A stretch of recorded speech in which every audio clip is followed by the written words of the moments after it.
you to think about over the weekend. All right? There are persons who are of the faith-based community.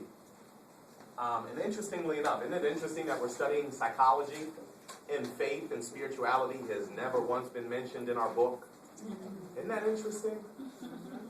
And we looked at all the dimensions of assessing the person, the cognitive, the social, the cultural, and nowhere in this book is there any mentioning of faith, religion, and spirituality. I think that that's interesting.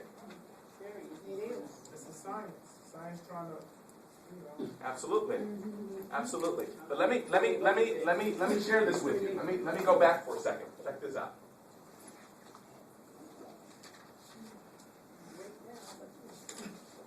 Prenatal events. That means before you come out the womb, right? The faith-based community would say the impetus or the genesis for sexual disobedience, the prenatal event that has caused this would be in the Garden of Eden. You guys get that? Yes. You guys get that? Class? Does that make sense to you? Nope. The faith-based community would say, what happened to you before you were in your mother's womb was Adam and Eve tainted your DNA before you had to have a choice. Before you could select for yourself, there was a taint or a disobedient gene that you were born with. That's what the faith-based community would say. This just doesn't have to do with mom and dad fighting or mom and dad liking a woman when you were in the womb at 6 months.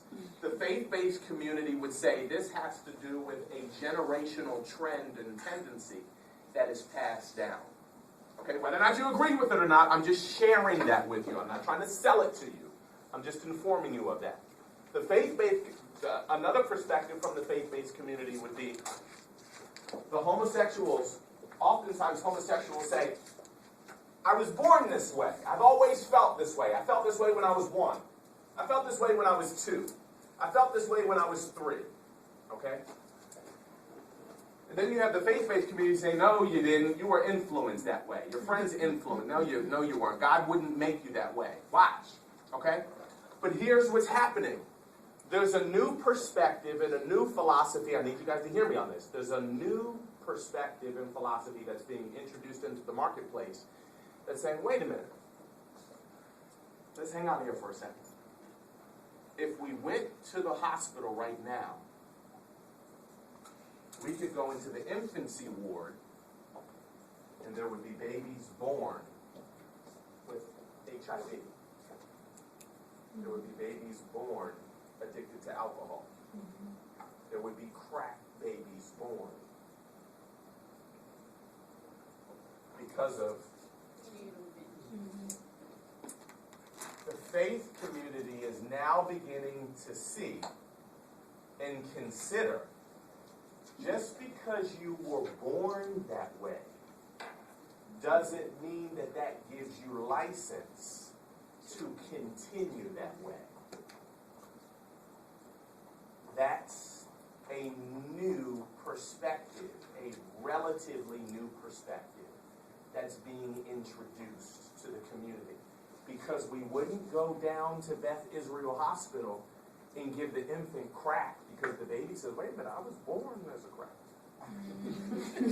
We wouldn't walk into the infancy ward with a 6-pack of malt liquor because little Kareem at 1 year old is addicted to alcohol. And he said, I was born an alcoholic. So you, instead of giving him, milk, you give him a 6-pack. So here's what the faith community, this is deep. Here's what the faith-based community would say.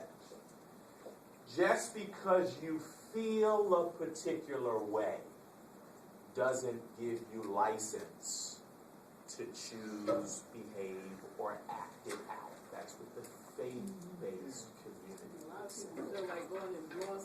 There are a lot of people that feel like cussing, fussing, fighting, and kicking. We can't be persons who are led by our feelings. We have to be persons who are led by righteousness. And the faith-based community goes to their book, their holy book, or their holy scriptures for the constitution of righteousness. Do you all get that? I'm not saying, do you agree with it? I get you. Does that make sense, though? Yes. Randall, do you want to say something? Okay, okay. You gotta move.